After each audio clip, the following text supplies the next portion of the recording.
Hello student, welcome to you on this video. जैसा कि आपको वीडियो में स्क्रीन पे दिख रहा है, ये जो हमारा वीडियो है ये बनाया जा रहा है आपकी क्लास 12th अकाउंटेंसी की पार्ट फर्स्ट बुक के चैप्टर नंबर 1 यानी नॉट फॉर प्रॉफिट ऑर्गेनाइजेशन के इलस्ट्रेशन नंबर 14 को समझाने के लिए। ये जो इलस्ट्रेशन है ये आपकी बुक में पेज नंबर 39 पे दिया गया है, जिसका सॉल्यूशन हम इस वीडियो में समझेंगे। इलस्ट्रेशन नंबर 14 का सॉल्यूशन समझने से पहले आपको एक बात समझा दूं कि जो आपकी बुक में पेज नंबर 14 पे पेज नंबर 39 पे इलस्ट्रेशन नंबर 14 दे रखा है, उस इलस्ट्रेशन में बहुत सारी टाइपिंग मिस्टेक्स हैं। इसके अलावा इसमें मेजर क्वेश्चन बनाते समय भी मिस्टेक की गई है, जिसकी वजह से एज इट इज़ इस क्वेश्चन को लेकर उसका सॉल्यूशन निकालना पॉसिबल नहीं है। तो पहले हम डिस्कस करेंगे ऐसी कौन सी मेजर मिस्टेक्स है जिसकी वजह से इसका सॉल्यूशन पॉसिबल नहीं है, फिर उन मिस्टेक्स को रेक्टिफाई करके फिर उसके बाद इस क्वेश्चन को सॉल्व करेंगे ताकि हमारा आंसर आ जाए। अब हम बात करते हैं इलस्ट्रेशन नंबर 14 की। तो जैसा कि आपको दिख रहा है आपकी स्क्रीन पे, इलस्ट्रेशन नंबर 14 में लिखा हुआ है, from the trial balance and other information given below for the school prepare income and expenditure account for the year ended on 31st March 2017 and balance sheet as on that day। हमें trial balance दे रखा है और other information दे रखी है कि school की, उससे हमें इनकम एंड एक्सपेंडिचर अकाउंट बनाना है और इसी तरह से 31 मार्च 17 को एंड होने वाली डेट के लिए बैलेंस शीट भी बनानी है। तो आपने क्लास 11 में समझा है ट्रायल बैलेंस एक समरी होती है सारे अकाउंट की, जिसमें डेबिट साइड के और क्रेडिट साइड के सारे अकाउंट्स मेंशन होते हैं। इससे ये बात पता चलती है कि इसमें डेबिट साइड के और क्रेडिट साइड के सारे अकाउंट्स मेंशन है, और अगर डेबिट साइड और क्रेडिट साइड के अकाउंट्स की टोटल सेम आ रही है, इसका मतलब हमारा ट्रायल बैलेंस सही है। तो पहली मिस्टेक्स फाइंड करने के लिए हम इसके डेबिट साइड और क्रेडिट साइड की टोटल कर लेते हैं, ताकि हमें पता चले कि क्या ये ट्रायल बैलेंस सही बनाया हुआ है या नहीं बनाया हुआ है, जैसा कि आपको क्वेश्चन में दे रखा है। तो पहले डेबिट साइड में क्या आइटम्स देखूं, तो पहली आइटम है 6,25,000, फिर उसके बाद अगली आइटम आपको दे रखी है 50,000, फिर उसके बाद अगली आइटम आपको दे रखी है 1,50,000, फिर उसके बाद अगली आइटम 5 लाख रुपीज़, फिर इसके बाद वापस 5 लाख रुपीज़, फिर इसके बाद 40,000 रुपीज़, फिर आगे आपको दे रखा है 18,000 रुपीज़, फिर आगे आपको दे रखा है 15,000 रुपीज़, फिर 2,000 रुपीज़ एंड लास्ट में 1 लाख रुपीज़ आपको डेबिट साइड में दे रखे हैं। डेबिट साइड की टोटल मैंने कैलकुलेटर से की 20 लाख आ रही है, जैसा कि आपके डेबिट साइड की टोटल में मेंशन है। अब इसी तरह से मुझे क्रेडिट साइड की टोटल भी चेक करनी है, क्या ये क्वेश्चन के अकॉर्डिंग इसके आंसर 20 लाख आ रहे हैं या नहीं आ रहे हैं, ताकि मुझे पता चले मेरे ट्रायल बैलेंस में जो अकाउंट दे रखे हैं वो सही है या नहीं है। तो अभी मैं जब क्रेडिट साइड की टोटल करता हूँ तो पहली आइटम दे रखी है 12,500, दूसरी आइटम मुझे 5 लाख दे रखी है, तीसरी आइटम मेरे 15,000 मेंशन है, चौथी आइटम 10,000 दे रखी है, पांचवी आइटम 30,000, फिर इसके बाद 3,50,000, फिर इसके बाद अगली आइटम 10,20,000, फिर अगली आइटम 62,500 और लास्ट में मुझे दे रखी है 20,000। तो स्टूडेंट्स यहाँ आप देख सकते हैं जब मैंने क्रेडिट साइड के आइटम्स की टोटल की है तो कैलकुलेटर में मेरा आंसर 20,20,000 आ रहा है, जबकि क्रेडिट साइड में आइटम की जो टोटल है वो आ रही है 20 लाख अकॉर्डिंग टू क्वेश्चन। तो यहाँ हमारी पहली मिस्टेक्स हमें पता चल जाती है कि ये जो आइटम की टोटल है वो 20 लाख नहीं होके 20,20,000 मेंशन हो रही है। तो ये हमारी रियल टोटल आ रही है 20,20,000। तो ये हमारी पहली मिस्टेक हो गई। अब मुझे पता है जब तक मेरा ट्रायल बैलेंस में इंफॉर्मेशन सही नहीं होगी मैं क्वेश्चन परफेक्ट नहीं कर सकता। तो मुझे इस 20 लाख के अकॉर्डिंग यहाँ देखना पड़ेगा कि कौन से 20,000 एक्स्ट्रा आ रहे हैं जो मुझे नहीं दिखाने चाहिए या जो अकाउंट्स में आने नहीं चाहिए। तो यहाँ एडमिशन फीस का अकाउंट क्रेडिट साइड में सही है, एक अकाउंट बनता है। ट्यूशन फीस रिसीव्ड का अकाउंट बनता है। क्रेडिटर्स फॉर सप्लायर्स के लिए, रेंट ऑफ स्कूल हॉल के लिए, मिसलेनियस रिसिप्ट के लिए, लेगेसी के लिए, जनरल फंड के लिए, डोनेशन बुक्स के लिए और सेल ऑफ ओल्ड फर्नीचर के लिए 20,000 का अकाउंट बनाया हुआ है। यहाँ जब मैं सेल ऑफ ओल्ड फर्नीचर की बात करता हूँ तो जैसा कि आपको पता है ओल्ड फर्नीचर की सेल के टाइम हमारी एंट्री होती है, अगर प्रॉफिट हो रहा है तब हमें प्रॉफिट में एंट्री करनी होती है पहले केस अकाउंट डेबिट, क्योंकि बेचने से पैसा आया है, to profit on sale of furniture और टू फर्नीचर अकाउंट। केस हमारे पास डेबिट में आती है क्योंकि पैसे आते हैं। अब पैसे हमने जो फर्नीचर बेचा है उसके भाव से ज़्यादा आ रहे हैं, जैसे मैंने 20,000 का फर्नीचर बेचा है और मेरे पास 25,000 रुपये आ रहा है, तभी मैं प्रॉफिट मानूंगा। तो यहाँ केस में मेरे 25,000 रुपये मेंशन हो जाएंगे। प्रॉफिट जो आया था वो 5,000 रुपये लिखा जाएगा और फर्नीचर जो जा रहा है तो उसको क्रेडिट में लिखेंगे क्योंकि क्रेडिट गोज आउट होता है, तो वो क्रेडिट में 20,000 रुपये मेंशन होते हैं। तो यहाँ मेरा क्रेडिट प्रॉफिट दिखा रहा है, प्रॉफिट ऑन सेल जो क्रेडिट साइड में आ रहा है। तो केस डेबिट साइड का आइटम है, furniture debit side credit side का आइटम है, और फर्नीचर जा रहा है तो यहाँ मैंने फर्नीचर को क्रेडिट में लिखा है। और दूसरी ओर प्रॉफिट ऑन सेल जो है, प्रॉफिट ऑन सेल को हम क्रेडिट में लिखते हैं।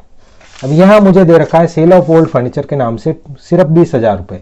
यहाँ ना मुझे प्रॉफिट मेंशन किया गया है ना लॉस मेंशन किया गया है, तो यहाँ मुझे पता ही नहीं है इसका क्या करना है। और अगर मैं इस प्रॉफिट की जगह लॉस मानूं तो लॉस के टाइम में मेरी एंट्री होगी cash account debit, loss on sale debit,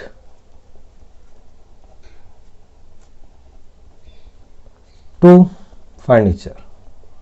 loss की कंडीशन में जो फर्नीचर का लॉस है वो डेबिट साइड में चला जाता है। क्यों? क्योंकि फर्नीचर जो जा रहा है उसका भाव केस के भाव से ज़्यादा है, तो उसको एडजस्ट करने के लिए लॉस को डेबिट साइड में लिखना होता है, नॉर्मली हमारा रूल है। तो अभी जब मुझे यहाँ सेल ऑफ फर्नीचर के लिए यहाँ ना तो सेल ऑफ फर्नीचर का अकाउंट प्रॉफिट की कंडीशन में मेंशन हो रहा है ना लॉस की कंडीशन में मेंशन हो रहा है, तो अभी हम बात करते हैं कि अदर इन्फॉर्मेशन में क्या दे रखा है सेल से रिलेटेड टॉपिक, जिससे हम समझ सके कि ये हमारा प्रॉफिट है या लॉस है। तो फर्नीचर के लिए हमें आइटम नंबर एडिशनल इन्फॉर्मेशन में पॉइंट नंबर 3 और पॉइंट नंबर 4 दोनों दे रखे हैं। पॉइंट नंबर 3 में हमें बोला है फर्नीचर कॉस्टिंग 40,000 परचेज ऑन 1 अक्टूबर। 1 अक्टूबर को हमने फर्नीचर परचेज किया था, तो ये कुछ काम का नहीं है। आगे बोला है वाज सोल्ड फॉर ₹20,000, उसे 20,000 रुपये में बेच दिया गया है। इस लाइन के हिसाब से ये मीनिंग चलता है। जबकि अगली लाइन हमें दे रखी है the books value of furniture sold was ₹50,000 on 1 April, was sold for ₹20,000।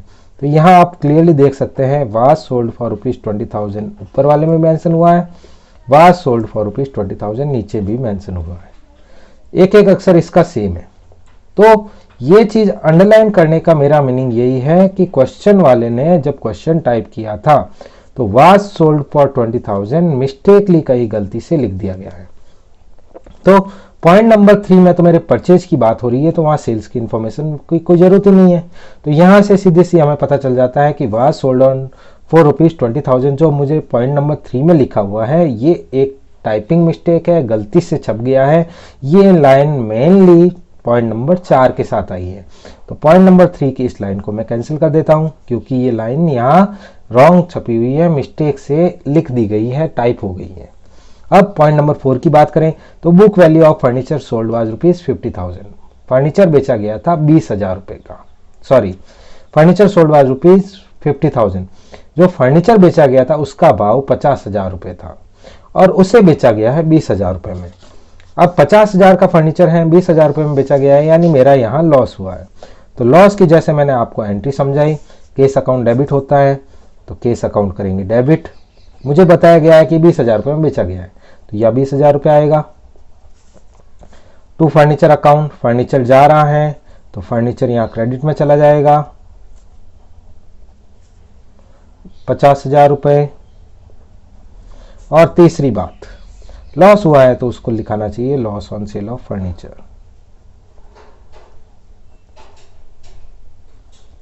Loss on sale of furniture में 30,000 रुपये आने चाहिए। यह मेरी मेजर एंट्री होती है और इस हिसाब से डेबिट साइड में केस में लिखा जाता है, डेबिट साइड में loss on sale of furniture account आना चाहिए और क्रेडिट साइड में फर्नीचर जाने की एंट्री होनी चाहिए।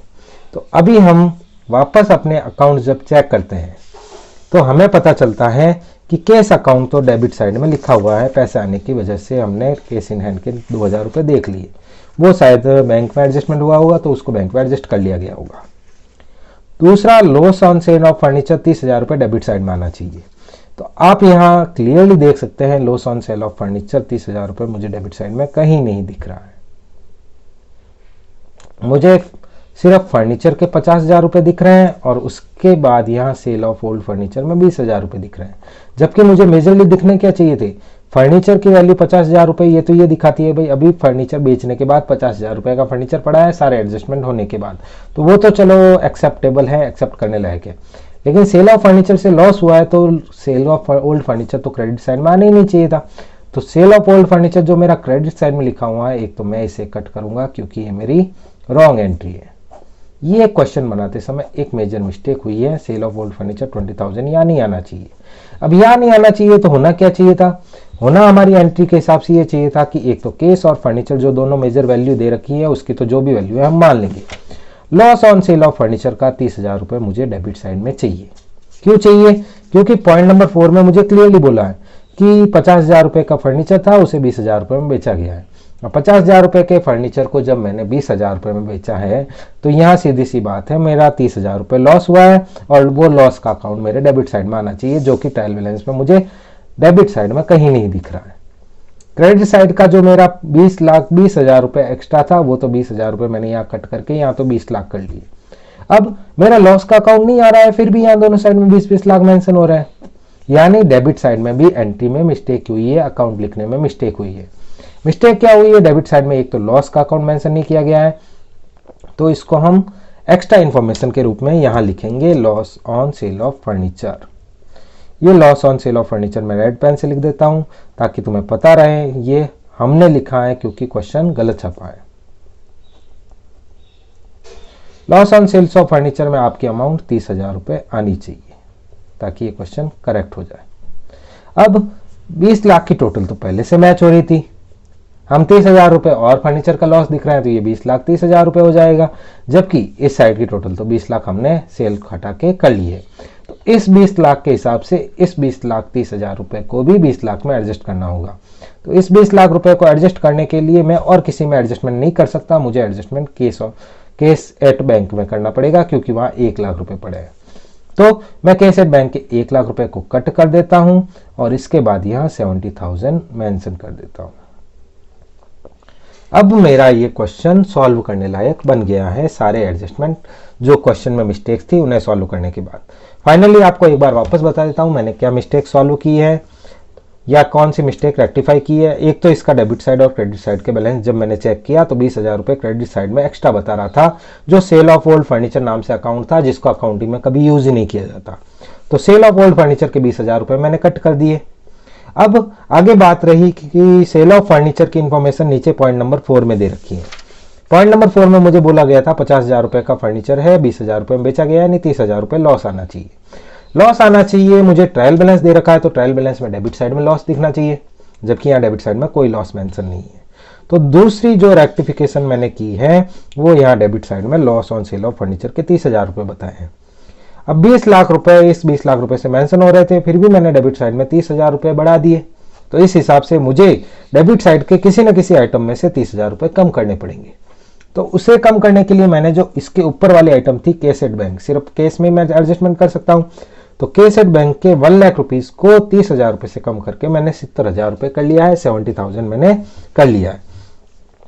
ये हो जाने के बाद ही हम इस क्वेश्चन को सॉल्व कर पाएंगे, अदरवाइज हम इस क्वेश्चन का सॉल्यूशन नहीं निकाल पाएंगे। अब हम एक बार वापस अपने अकाउंट चेक कर लेते हैं कि क्या मेरे डेबिट साइड और क्रेडिट साइड की सारे आइटम्स लिखने के बाद मेरा अकाउंट क्लियर हो रहा है कि नहीं हो रहा है, डेबिट साइड की टोटल क्रेडिट साइड से मैच हो रही है क्या नहीं हो रही है। तो पहले डेबिट साइड के item 6,25,000 plus 50,000 plus 1,50,000 plus 5 lakh plus 5 lakh plus 40,000 plus 18,000 plus 15,000 plus 2,000 और लास्ट में प्लस 70,000 केसेट बैंक के और प्लस 30,000 मिला के 2 लाख मेरे डेबिट साइड की टोटल हो रही है और वहाँ लॉस का अकाउंट मेंशन है। और इसी तरह से क्रेडिट साइड की जब मैं टोटल करता हूँ तो मेरे total 12,500 plus 5 lakh plus 15,000 plus 10,000 plus 30,000 plus 3,50,000 plus 10,20,000 plus 62,500 मिला के क्रेडिट साइड की टोटल भी 20,000 आ रही है। अब यहाँ मेरा ट्रायल बैलेंस मैच हो रहा है, एडिशनल इन्फॉर्मेशन की क्वेश्चन के अकॉर्डिंग लॉस अकाउंट भी मेंशन हो रहा है। तो अभी मैं जाके इस क्वेश्चन का सॉल्यूशन कर सकता हूँ। तो स्टूडेंट्स, इसके बाद जो वीडियो बनेगा उसमें आपको इसका सॉल्यूशन समझाया जाएगा। तो इसके लिए आप इस वीडियो के लिंक पे जाके, डिस्क्रिप्शन में जाके उस वीडियो को देख सकते हैं, जिसका लिंक इस वीडियो के डिस्क्रिप्शन में मेंशन है। Thank you very much for watching this video. Bye bye.